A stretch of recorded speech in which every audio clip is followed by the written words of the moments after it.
Bismillahir Rahmanir Rahim. Alhamdulillah wa salatu wa salamu ala Sayyidina Rasulillah wa ala alihi wa sahbihi wa man wala.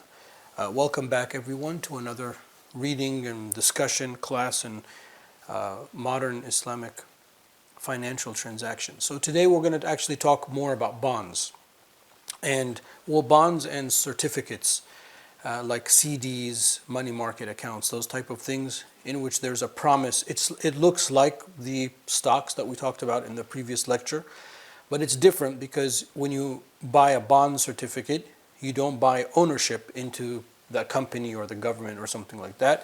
It's a certificate that's an investment instrument, as I said before, for the entity that's issuing it, whether it be a large company, a municipality, the government of the state or the government of a local municipality. That's very common for them to do that for infrastructure projects. So they need to raise capital, and they will pay back that certificate with the interest. Now, it is separate than stocks. But I talked a little bit about it yesterday because usually just in English it's stocks and bonds. So kind of like in the English they go together. So here we're going to actually just have a full lecture on this issue. This is one of those few lectures, I have to just be very transparent with you, in which there's going to be a huge divergence between the class notes and me. Because the tasawwur, the conceptualization of the class notes and the sources of the class notes, and then therefore the Fiqh Council, I think it's a decision in 1990, the impermissibility of the bonds, saying that it is riba. But if you've been following the course and sort of how I've been talking about how conceptualization can alter things, well, why are you saying that interest is riba? Why isn't that interest a return on the investment? So there's something that, I want to point that out, and I'm just going to be transparent. I'll give you the notes the way they are, but I also want you to keep in mind that the difference of conceptualization of these financial transactions can lead to hugely different opinions on the permissibility or lack of the permissibility. So we'll talk about the bonds, different types of bonds, and then we'll talk about the fiqh of it, inshallah, and then I'll kind of give you my little spin at the end. That's the game plan for today's lecture. Some of it will be repeat from yesterday, but we'll try to get into more detail. I'll see you back here for the next clip, inshallah. Okay, so one of the challenges in the modern world, here we're just speaking outside of Islam for a second, one of the challenges of the modern world is we need capital. We need capital to be able to fund, as I call them, large ticket items, or in this case, more appropriately, massive projects. And because of I know you're probably sick of me saying this, but it bears repeating because it's a very fundamental concept. The fact that there's no more gold and silver linked with paper money means that paper money, other than the fiqh about paper money, that's not what I mean here, is that you can just keep printing it. So there's just a huge inflation. So when you have a huge inflation, it allows you, and more circulation of the currency in any kind of jurisdiction, and then obviously the dollar is the current reserve currency, it allows you to do things that 100 years ago were unthinkable. To build and to scale at a level that was unthinkable. Again, I'm not saying it's a good thing or a bad thing. It is. That's the way the world. There are good in it, but there's also a lot of damage and bad, especially to the environment and things like that. Just as an aside, one can make the argument that we just weren't meant as a species to live in this kind of industrialization and proliferation. So it's not all good. Living in a building that has 60 floors and I don't know how many thousands of people. It can be a good thing for people that don't have homes, but it also is not natural. It's that kind of concrete jungle environment is not how it has. But we need that because of the population increase. And the population increase is also a function of a lot of the new technology and healthcare and things like that. So that's why I said it's not good or bad, it is. This is the state of the world. If you're in charge of a country that has several tens of millions of people, you have to do this. You can't say, we're going to go back and live the way our ancestors are. That's crazy. That's, again, that tasawwur, that conceptualization is wrong. You can't. But I just want you to understand that when we talk about new things, you have to also divorce yourself from making a judgment call if the new thing is good or bad. I think a lot of the fiqh opinions that come that say, this is haram, this is haram, this is haram, is because they're not doing that. They're linking their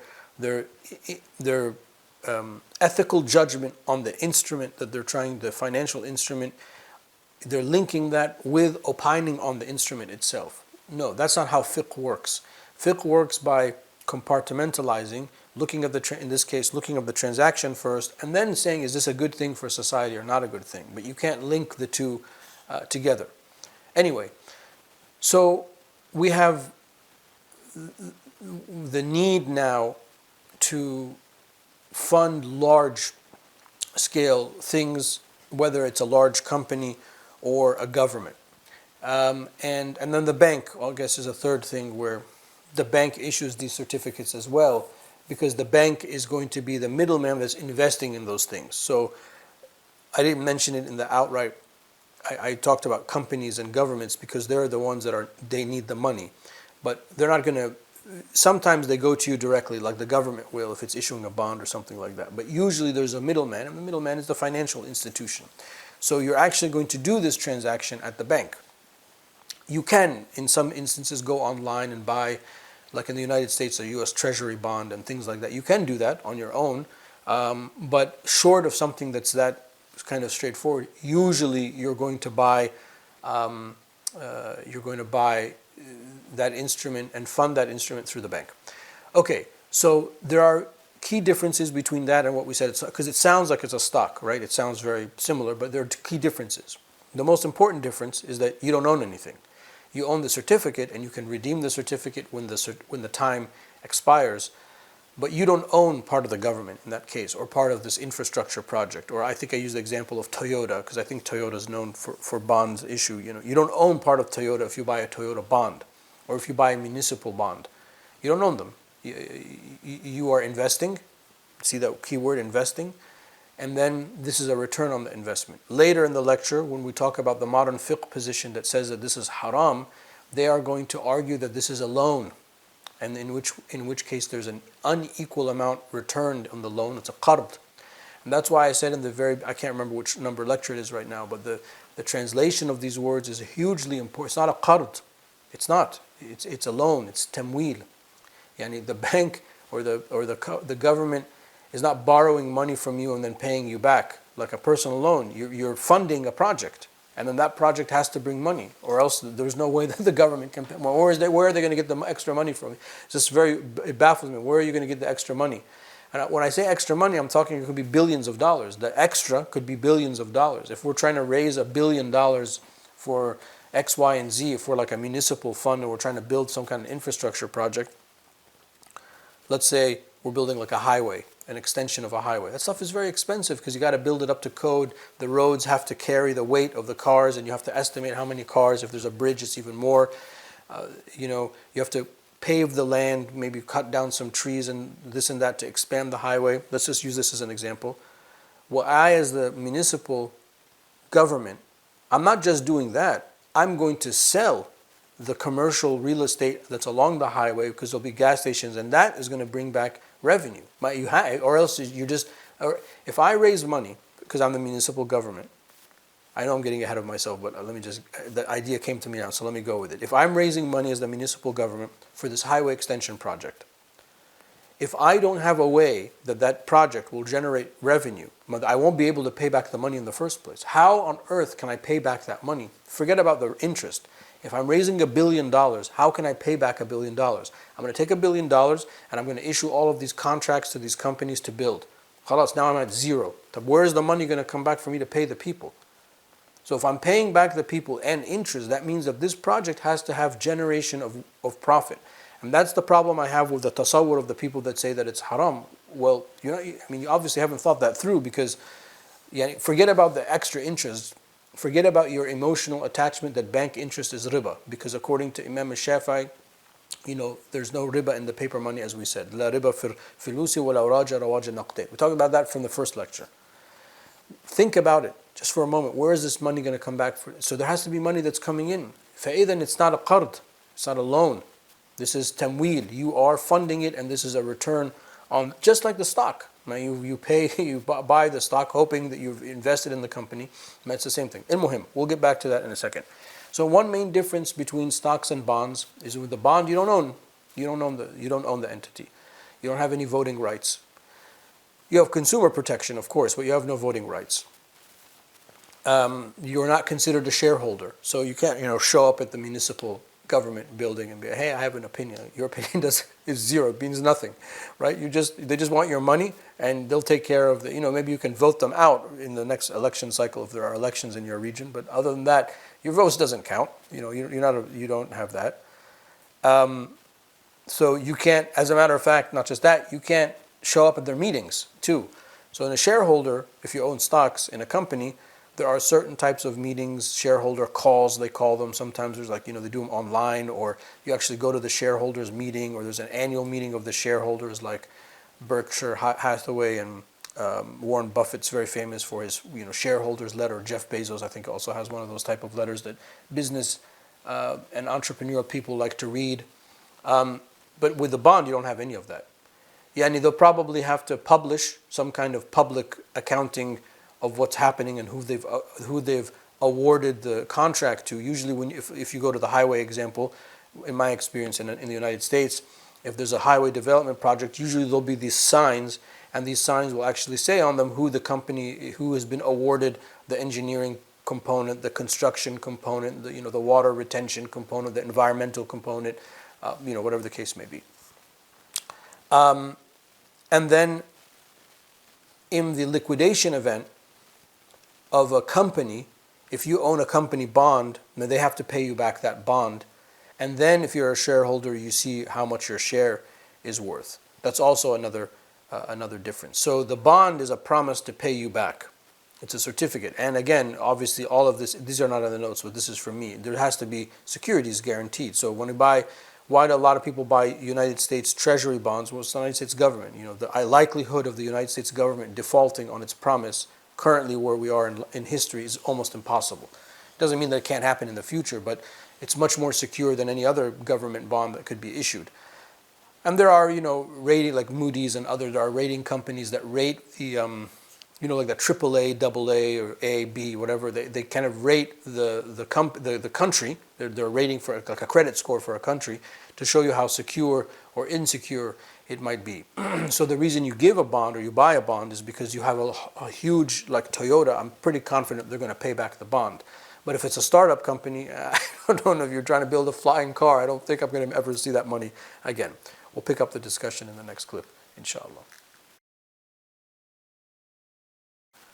Okay, so the first lecture maybe was a little bit of a soup. I apologize because I kind of went off on this tangent. Let's just come back to the notes so I'm not lost and I don't want to lose you. So the lecture is about bonds and certificates of deposit and whatnot, which it looks maybe like the stock, but it is separate because of the things that we talked about. You don't own anything, you don't have any voting rights, you can't show up at any meetings, and there's a promise to pay you back. So if you've taken a company bond, the bond has to be paid back before the shareholders are paid back their shares or the profits on the company. Now, let me just say one thing before I pivot to another topic about the banks. So when you put money in like a money market or a CD or shahada, we say in Arabic, it's some type of certificate of deposit, there usually is a time around that. So, okay, you can put the money in this account for a year, and if you don't take the money out, we will give you like 7%, 10%, or 12%, or whatever the case may be, return on that money. If you unlock that certificate, there will be penalties. Like you'll get half of the money, or it has to vest for a certain amount of months, and then you get like 1% each month until something. I don't know, I'm just making it up. That's also part of the lecture, what we're talking about, and discussion, because that's also a certificate. It's not just like opening up a regular bank account. There's actually a prospectus that will be either digital or physical. I mean, when I was growing up, it was physical, or they'll show you on the computer screen at the bank. You got to sign because you've read all this stuff. Of course, no one ever reads it, but those are the rules of that instrument. Is this the bond or not the bond? Well, that's the money that's being invested in the other stuff. So the bank is not taking that money and just sitting there holding, waiting for a year to pass for you to come, and then they're going to give you extra. You have to think, where's that extra money going to come from? It's coming from return on investments. So those monies that are pooled, or the accounts that you've invested in the bank, they are being used by the bank, as we mentioned before when we talked about banks, for all sorts of things. A lot of them are these bonds. the municipal bonds, that is, the big ticket. So if let's just keep the highway extension project. I'm not going to go to each individual person in my municipality and raise money. I'm going to go to the big banks. There's like 2 or 3 big banks in my area and be like, look, we need to raise $1 billion. Yeah, and do you know how $1 billion is a lot of money? You can't just snap your fingers and do that. But if you're dealing with a financial institution, if it's the government dealing with a financial institution, it can be at the snap of a fingers, because the bank already has pooled that money and is constantly pooling that money every month from different sources. Some of it is just the regular customer deposits, some of it is business deposits, some of it are savings accounts, retirement accounts, pension accounts, these money markets, certificate accounts, CDs, etc., certificate of deposit, that's what a CD is. So the money, the bank does have it, and it's dying. The bank is dying for these products. They can't wait for the municipality. Before they even finish the phone call, boom, the money is wired to the municipality. Because the bank, that's how the bank makes money. And so in addition to what I'm saying is, you need to have a correct conceptualization of how this money is working, for you to be able to come in back and say, well, what does the Quran and Sunnah say about these things? So the certificates in the bank, that's also an important part of the concept of this lecture, even though I haven't really outrightly said a lot about it, because it's the same thing. I mean, what we're going to say about the companies, the large companies and the municipalities, we're going to say about the bank. If the ruling is one, will be the ruling for the other. The only thing that I would state is that you usually need a financial institution or financial advisor or some type of middle person to be able to invest in those bond instruments. Again, to repeat, it is possible, and there are examples where you can just do it outright yourself. But my experience is that most people don't do that, unless you're like a professional investor and you just want to cut out the middleman and cut out the fees of the middleman and increase your profits. Usually, the bank is going to do it on your behalf, or you're going to hire somebody to do that.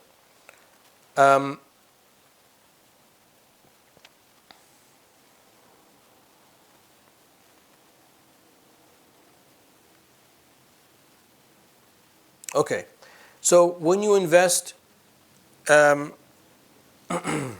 you invest in the bond, or you buy a bond, here we're still talking about the sort of just the understanding the financial transaction / instrument. When you invest in the bond, that money is taken by whoever taken it, whether it's the bank, the government, or representative of the government, and a large company, and they are taking that money to fund something. And then they are promising to pay you back either one lump sum with interest. Usually that's probably like an outdate. I don't even think that exists anymore. Usually they're going to pay you back in installments, or they're going to pay you interest payments on that deposit until a certain time realizes, and then you can withdraw your whole money. The problem with Islamic law is that extra money, right? The interest. So people that are going to say bank interest is riba, they're going to say this is haram. And there is no, up until now, there is no Sharia equivalency. Actually, some of the Sharia options for this are laughable. And I have to be very frank with you. I'll tell you about them maybe in the next clip. So as of now, the Islamic banking system and industry has not really developed an alternative. So, because the reason there needs to be an alternative, by the way, is that this is a fact of life. You can't live in the age that we live in without the need to raise capital from time to time, whether it's a government or a large business. If you don't, the government will collapse and bank default. And if the government fails, all hell breaks loose. And Allah Ta'ala says as much. Well, He doesn't say that, but He says, Al-fitnatu ashaddu min al-qatl. And in another verse, Al-fitnatu akbaru min al-qatl. That civil strife is worse than, larger than killing. So if a government collapses and there's civil strife, it's horrible. I mean, killing somebody is less of a problem than that civil strife. So governments can default and collapse and go bankrupt at times. So you have to have a way that they can have ready access to capital. And large companies that are providing, hundreds of thousands of jobs. Think of Toyota, hundreds of thousands of jobs. If that collapses, well, then hundreds of thousands of homes are collapsed as well. So there has to be an alternative. Up until now, there hasn't been one. But the people that say that bank interest is riba, but they're going to say all of these type of bonds is a no-no. We can't do it, and they'll offer some kind of alternative later. So the issue is I've deposited money and then I'm getting money and it's coming back. That's more. I lost my train of thought. Okay.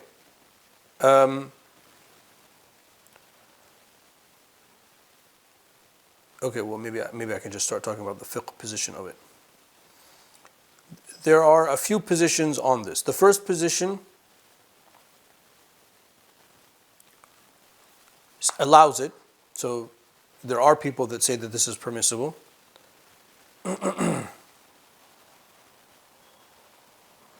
Afwan, sorry.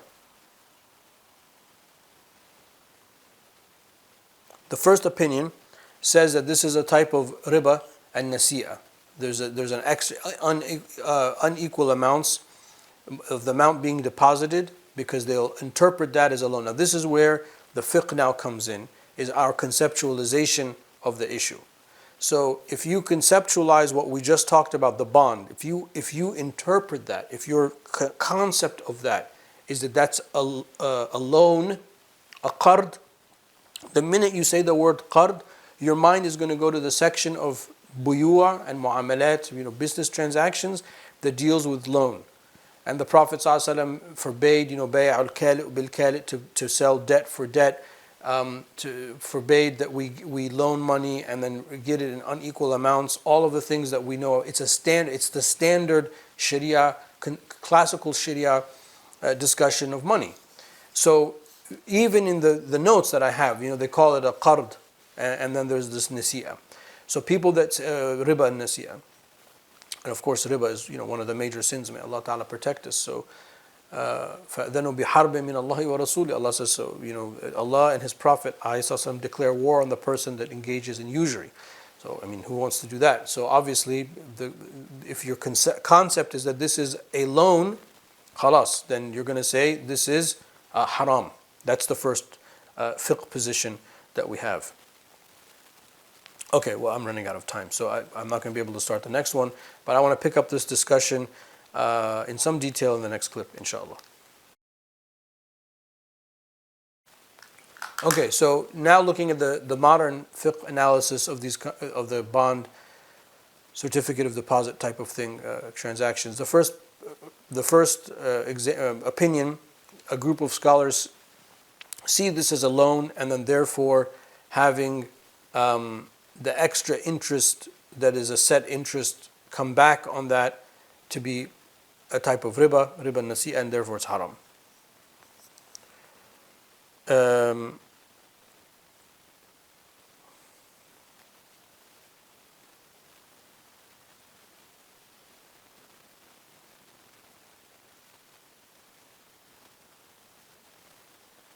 A second opinion sees this as a type of also just a ribawi loan transaction that was similar to what the type of usury that happened in the Jahiliyyah, and therefore also says that it's haram.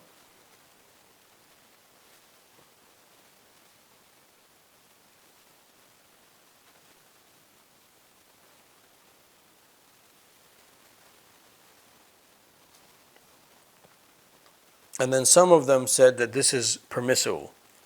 The people that say that the bonds and the certificates of deposits are permissible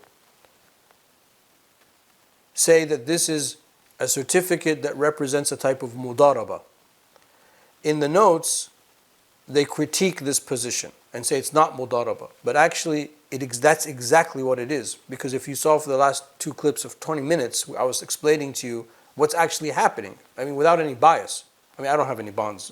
I'm just saying it's important that you understand, you need to call it what it is. So that you're giving the money to the municipality, as I said, or a company, because they're using that money to to put it in a project that's going to generate income. So if you don't understand that,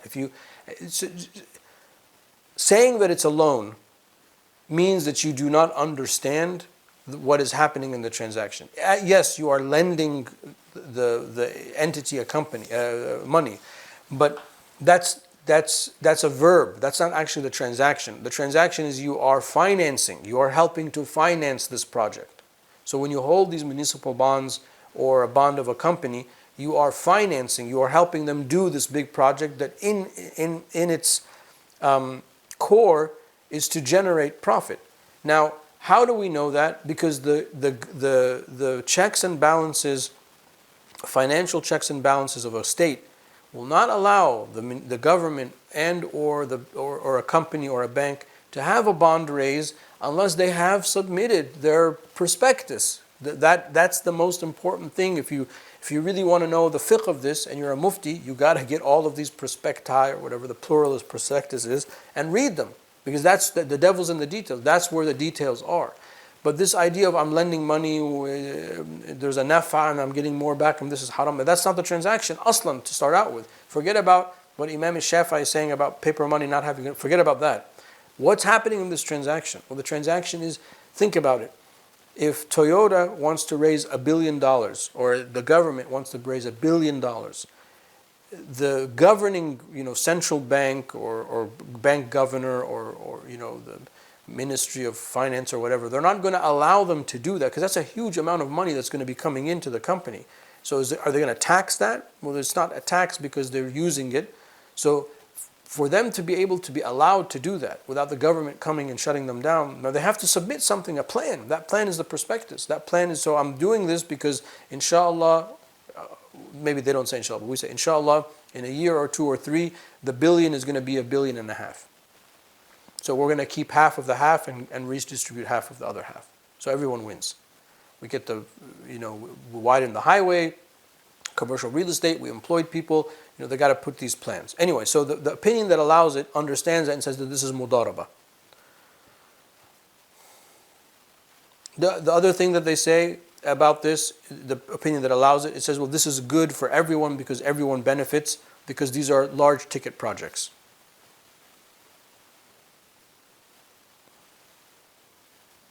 And the person who buys them, especially if they're government bonds, buys them because they're trying to help their own government.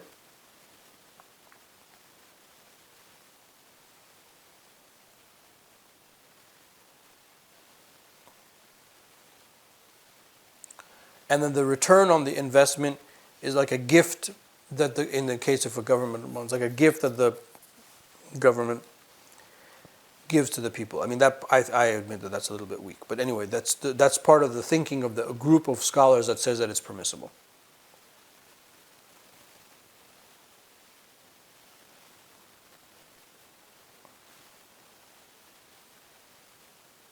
Now, a third group of scholars allows some of the bonds and CD and certificates of deposits and doesn't allow some of them, depending on, and that's a level of detail that we don't have to get into, I think, at this level. The notes that I have, so it looks like in the Sham countries, Jordan, Syria, elsewhere, they're following the Majma' al-Fiqhi's meeting. It was the 6th meeting in the 1990 in Jeddah, saying that these type of transactions are haram. But they acknowledge, and this is why I think it gets a little bit laughable, they acknowledge the need for this type of finance and capital raise. So they offer some solutions. Number one is a qard al-hasan. So I'm going to give the state $1,000 or $10,000 or $100,000 for my retirement account, and they're just going to pay me back $100,000. Qard al-hasan, fi sabilillah. Or we're going to pay zakah early rather than late. So we'll have, in some of the fiqh opinions, you can pay zakah early up to 2 years, if you have set amount of assets. Number 3, we're going to encourage people to donate money to the government. That's completely unrealistic. No one's ever going to do that. It's the government. They take our taxes, and you want me to give you unless the country's under siege or under the threat of war, those rare instances, no one's going to donate money to the government to build a highway or a bridge. I mean, that's a complete. I can't even believe that a mufti actually. I'm sorry, astaghfirullah. I don't even know who said it. I can't believe that somebody would actually say that. But that was one of the options. And then the last option is the state should increase taxes. Can you imagine a group of muftis' solution is you should increase taxes on everyone? Everyone's going to hate the muftis. So the reason I said that these are unrealistic is because it shows the fundamental lack of understanding. And I have to I just got to be very upfront. I don't know any other way to do this.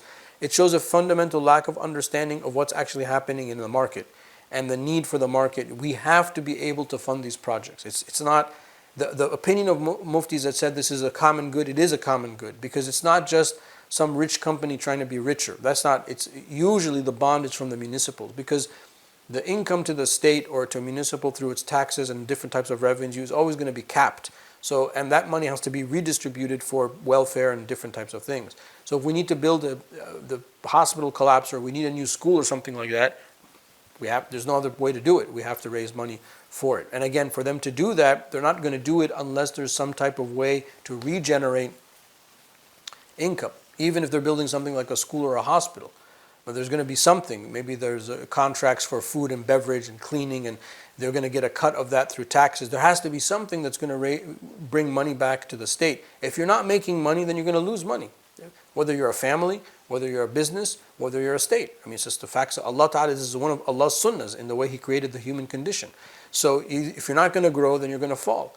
Even spiritually, Allahumma ya muqallib al-qulub, thabbit qalbi ala dinik. One of the du'as that the Prophet ﷺ made the most, oh, the turner of hearts, make my heart firm. Yani, the heart is called al-qalb because it's mutaqallib, because it changes. So even from a spiritual state, we're up and down. So when it comes to money, these opinions are just completely unrealistic. Raise taxes, ask people to donate money. There has to be, even in the Islamic banking industry, they have to come up with some kind of instrument that's Islamic compliant, just the way they did for the other type stuff, the double mudaraba, the buying with the promise of purchase, all the type of transactions we talked about. They just simply have to change the names because it's not a loan, it's a type of tamweel, it's a type of finance. Anyway, that's a little bit about bonds, and I talked a little bit about it yesterday. We talked a lot about it more today. The majority of the Islamic banking industry seems to be averse to that. And of course, we're just scratching the surface in these classes. Let me see if there's anything else I want to say.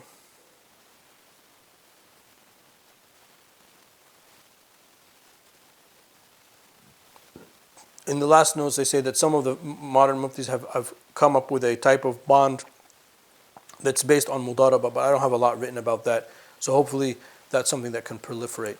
Anyway, we'll put a pin in it here. Wallahu ta'ala a'la wa a'lam wa sallallahu ala sayyidina wa mawlana Muhammad wa ala alihi wa sahbihi wa sallam. Okay, alhamdulillah rabbil alameen. Today we talked about bonds and certificates of deposit.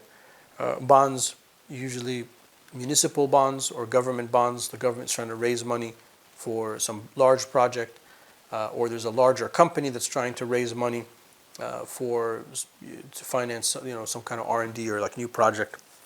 And the bank obviously has certificates of deposit, but the bank, the reason I didn't state it as a third party is that the bank is usually the middleman that's helping you invest in that bond. Not always, but usually. You can, in some examples, you can just invest in the bond straight away. The money that's being taken from you is being used for a specific project, and there's a promise to pay you back over a certain period of time and to give you the principal back plus the interest. Because of that, the words that I just used, when that's translated into Arabic, fawaid, fada, something that's extra, the traditional faqih says that's haram. You can't do that. That's a loan, and then there's extra amount being paid to a loan. And accordingly, many of the modern muftis say that the bonds and the certificates of deposits are haram. However, the other group of people, and I'm part of that camp, is saying, well, it's not a loan, it's a finance. You're financing a project, and the proof of that is in the prospectus that this is a project that's being money that's being used for a project that's bringing revenue. We just don't have all that money up front. I don't have $1 billion to expand the highway, so I'm going to invest the money. And then part of the plan is that there's going to be commercial real estates along the highway that we're going to sell out to developers, and that's how we're going to make not just $1 billion back, but we're going to make $1.5 billion. So I've invested money and then I'm taking a return, and I've given tawkeel to the municipal agency in this case to do that with that money. If you look at it that way, then it's halal. Some of the muftis say that, and there are emerging seeds of Islamic alternatives through the Islamic banking industry. And I think it's important. I mean, I don't need to restate a lot of what I stated, but all I want to say is it's very important for you to understand, whatever, even if you don't like my opinion, that's fine. You're certainly not beholden to it. But it's very important that you conceptualize the transaction correctly first, and then ask yourself, what does the Quran and Sunnah say about it? If you make an incorrect conceptualization because you have an emotional reaction to some of the words that are being used, you're gonna keep making left turns until you're completely lost and lose the people around you. Walhamdulillahi Rabbil Alameen wa sallallahu ala Sayyidina Mawlana Muhammad wa ala alihi wa sahbihi wa sallam.